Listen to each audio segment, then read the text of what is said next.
So we managed to get it up to 140 mile an hour, which that was when it was on coilovers. But what was scariest part was is the fact how comfortable it was at 140.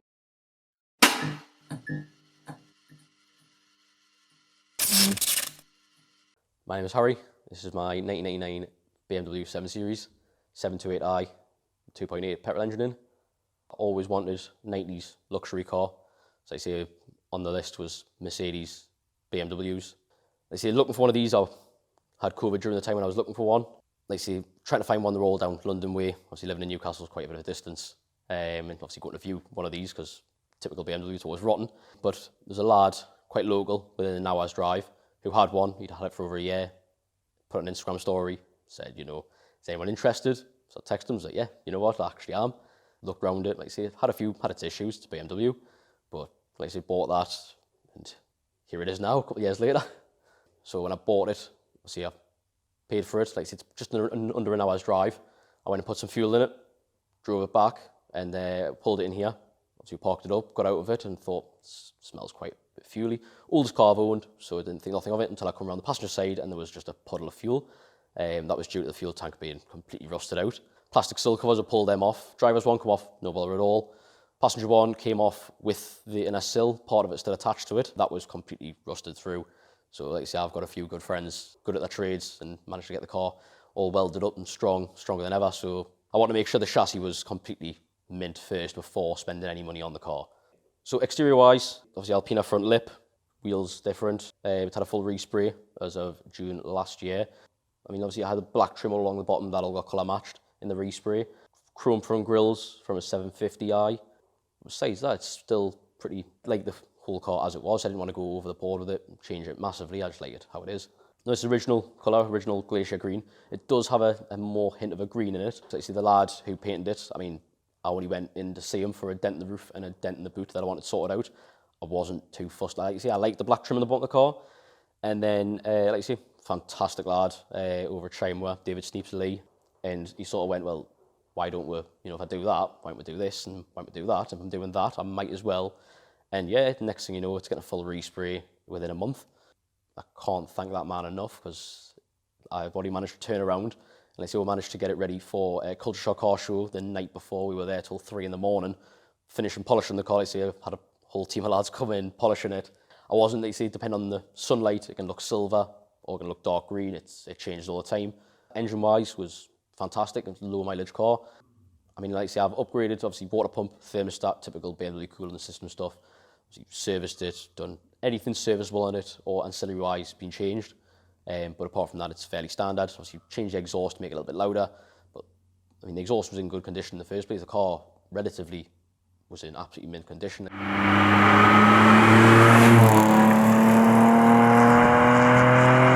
I've changed the interior by head unit. Obviously, had a cassette player in, which, don't get me wrong, I love the retro side of things, but also like modern sort of stuff. So it's got a Xtrons head unit in, touchscreen, Apple CarPlay, Android Auto, which obviously works with steering wheel controls. And like I say, that's just to modernise the interior, upgrade all the speakers, headliner's all been done, black, obviously because it came as like a cream. I'm guessing one of the previous owners was a smoker, because obviously driver's side was completely yellowed out. But like I say, now I've changed all that, I've done that at home with my mum. Like I say, completely modernised the interior, but kept the old retro look. You know, still got the retro steering wheel in there and everything, so try and keep it as original, really. So the wheels are a funny one. Always, like I say, owning a Skoda previously, and when I had that Skoda, I had a set of Porsche Cayenne wheels on that, and I always wanted, like I say, Bentleys were like the one to go to. So you see, I got this. I did have a set of work Varienza, 19-inch wheels on it. Loved them. Obviously, come next year, and I seen them on Facebook Marketplace, and I saved them, and I thought, yeah, they look smart. So obviously, a lot of people go for the splits. But obviously, I saw these, and I was like, a bit different, 20s, you know. It's just one night, I was just like, I've always fancied having Bentley wheels. Why not? Bought them. You could buy adapters, obviously, for them to go on a BMW fitment. Bought them, they were far too small. So the wheel fit, but the fitment was horrific. And I ended up having to find a company that would actually make us a set of spacers. So the spacers are quite large. Gives the car a bit of a unique look without going too wild. They say I would love a set of splits on it, but at the same time, I think I would always miss, obviously, the look of the Bentleys. So originally the car was on coilovers. My whole plan was having a 90s car, you know, ridiculously low on coilovers. I mean, there's a few lads out there, and hats off to them. A lad called Jordan Bean won, his is on coilovers, and it is absolutely ridiculously low. But I don't envy him driving it, because like I say, when this was on coilovers, I wouldn't have said it was very low. I had it as low as the coilovers would allow, and it used to scrape everywhere, ruined the underside of the car, realistically, just scraped all the under seal off and everything. So maybe me, a bit of OCD, was just like, right, I need to redo everything. So stripped the whole inside of the car, back to bare metal, repainted it all, used all Bilthamber stuff. So it's pretty much the same colour underneath as what it is on top. After doing all that, it seemed a bit of a waste, then put it back on its coilovers. I hadn't planned for the air ride or anything like that, but I mean, I'd never bought anything on credit, had no credit score, you know, obviously growing up, we need to get a credit score now. So I thought, you know what it is, everyone else does it and everyone takes the mick out of it, but why not join it, you know, go for it. So like say I financed the air ride, got my credit score up, so there was a win. And then like say it saves the underneath getting absolutely destroyed every time I drive it. So I don't ever have any worries. So like say took it to Spain, you know, put it on the ferry, it wasn't no hassle at all, just lifted it up, got straight on. And like say I can air it out like this. Don't get us wrong, it's not as hardcore as, you know, being static, but I think I would cry every time it got scraped after I'd spent that much time underneath it. So it saves the whole underside. Like I say, I've never had any issues with it, so it's been all right. It is realistically a show car for us. I don't really use it for any other purpose. I try to drive as much as possible. You know, I take it out. Living near the coast, you get a nice coastal drive, take it down there, you know, take grandparents out in it, stuff like that. It is just a car beat for taking on drives. I mean, it has been used when I break other cars, but like say I have another daily driver that I can use, and that's one that gets abused every day. I just couldn't. I've spent far too much time and money on this to be able to drive it every single day. I've never seen a shop in my ownership. I've never left it at a major shopping centre because I don't trust people in car parks. No real major stories. Like I say, biggest one would probably be the fact I took to Spain this year. Obviously, fancy going to Europe. Yeah, that's another bucket list of mine, was to drive across Europe. You know, I've visited Europe on planes, but never had the chance to drive across. So good group of friends, obviously got together. We all planned to go to Drip in Barcelona. And like I say, driving across there is one of the better experiences that I've ever had. A lot of people who've seen us driving across now want to go next year, you know, and we've already looked into making plans for driving it across to Poland next year for Ultra Race. It had a little bit of a leak on the thermostat, but besides that, it was an absolute bliss car to drive across there, and it's just fantastic. Like, so in total, we did just shy of 3,000 miles. In total, we worked it out. It was about £800 in fuel and the tolls through toll roads through France and Spain, which obviously we massively over budgeted for. We thought we was going to do a lot worse. Around the doors, you know, you're looking 20, 25 miles a gallon and get out of it. That's a bit of a heavy foot. I've got the exhaust on there, makes a lot of noise. I kind of help myself. But like I say, once you got sat on the motorways, you know, it sat blissfully, done 32 miles a gallon there and back. It was absolutely fantastic. I couldn't knock it for what it is. Like I say, obviously what got us into cars was me dad. So I remember being like 2, 3-year-old. We had a Mark II Golf GTI, big bumper, Tornado red. Had a set of BBS RSs on it, which like I say, even at the time when you had this car, like I say, when I was 2, 3-year-old, were a big thing to have. So like I say, I remember being 13-year-old, and he sort of went to get rid of the car, and I was like, oh, you know, I'd love a set of them wheels. He was like, by the time you get to drive, these wheels will be rare, you know. So well, if I can't get them, you know, I'll do something. So then I was 21 when I sort of was like, you know what it is, I need to stick to that promise. I made him a promise, I need to stick to it. So then I sent round tattoo artists in Newcastle trying to find a tattoo artist that could do it, and I managed to find one. It was my first tattoo I got, and like say I got a BBS RS tattooed on the back of my leg, which is always quite a conversation starter when people say is, like say at shows, you get people pointing it out, you know, people say, oh, that's quite cool. If I go to someone who doesn't know about cars and they sort of look and go, what's that? You know, it's been mistaken for a dream catcher before. A big dream catcher on the back of my leg. But I see some people do recognise it as a wheel and think, why have you got a wheel? But I see that it's to me, obviously it's got a bit of meaning behind it. It's what it came off of the car that got me into cars and got us down this rabbit hole of spending every penny I earn on a car. With the headlining, obviously it was all smoke damaged, and it was a case of my mum's quite good with interior trim pieces. You know, it's not a job, but you know, she's one of those. My dad, when he's modified his cars, my mum's the one who does all the fiddly jobs.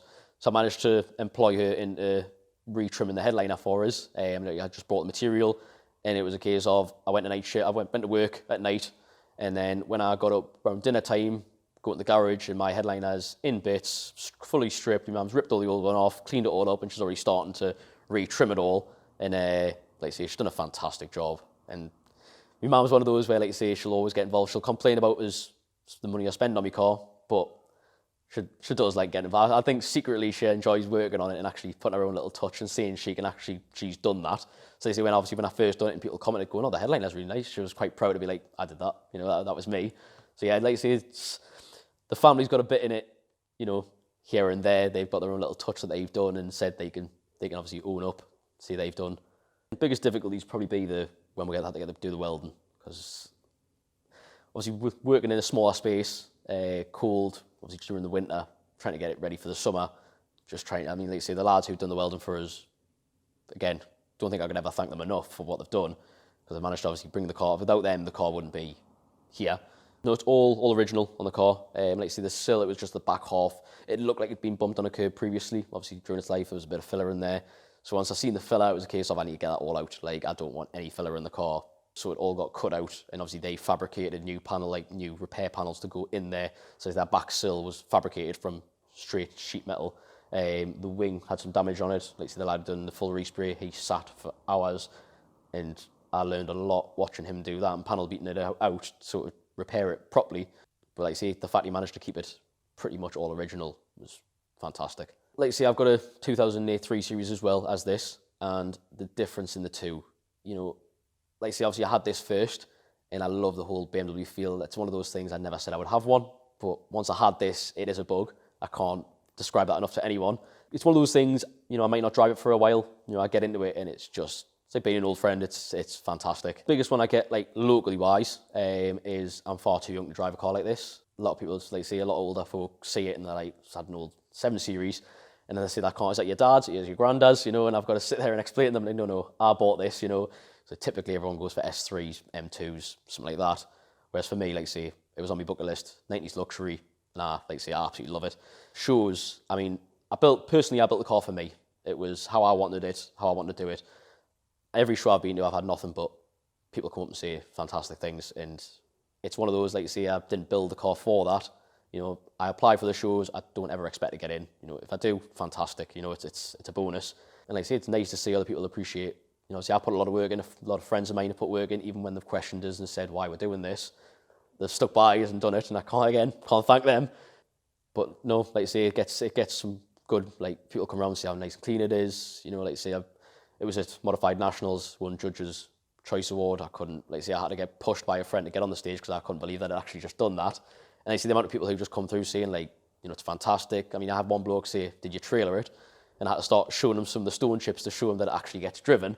Because that's one thing I refuse. I don't really want to ever put on a trailer. It's a 7 Series. It's built to be driven. Power-wise, it's, like I say, engine's completely original. About 180 horsepower.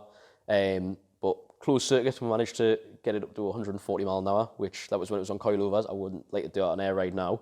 But what was scariest part was the fact how comfortable it was. Like I say, there was 2 of us in the car at 140, and it was fairly comfortable. You could just sit there. It was a bit of a harrowing experience, the fact you could sit at that speed and, it wasn't screaming away at you or anything like that. It was fantastic. Why I wanted to get a 728 was due to obviously parts. You can get 3 Series, 5 Series, and some 7s, mostly. A lot of 7s come with the same engine in. So getting parts it's actually been pleasantly, like, you can get them within a couple of days. Plenty of aftermarket options as well. So getting parts, although it's an older car, and I did, like, when I originally bought it, I did think, I'm going to be a bit harder to find bits. It's been absolutely fantastic to find bits for. It's for this, it's if you want the spec in the car, because these 7 Series come with that much different spec on them. If you want specific items, they can be a little harder. And like I say, I know a couple of lads who've dedicated their time to finding these specs, and hats off to them, because I try, but it is hard. You see, when they do come up for sale, if they're at a decent price, they're gone within an hour or two. It's normally them who bought them, so I'm going to have to sweet talk them into trying getting some of their parts off them to put on this. For the future, like I say, I would love to add all the spec to the car, because it is, although it's got a decent spec in comparison to most cars on the road, for an E38, it's quite low spec. And I would like to add all the extras, but like I say, it might take a lot of time and probably quite a lot of money to do all the spec that I would like to do. I don't want to change anything major on it. I like the look of the car, the lines of the body of it. I don't want to go wild with it. It's one of those less is more sort of looks. So we'll see what the future holds. But like I say, I think that's the main thing now, is looking for spec fit inside the car. For me, it does. It's part of me, really. It's like an extension of me. The fact I said from when I was little that I would love, you know, it was, like I say, a bucket list thing for us. Obviously, I had to put in a fair bit of overtime to do all of this, but, you know, it does make us proud of myself that I managed to take something that I wish that I, you know, as a kid, I was looking at photos of and wanting to do, and the fact that I can now sit next to it and call it mine, you know, and like I say, been going to shows since I was 2-3 years old, you know, I've always, you know, walked through them show halls and thought, you know, I wanted my car inside here. The fact my car now gets invited in is just beyond what I can even imagine.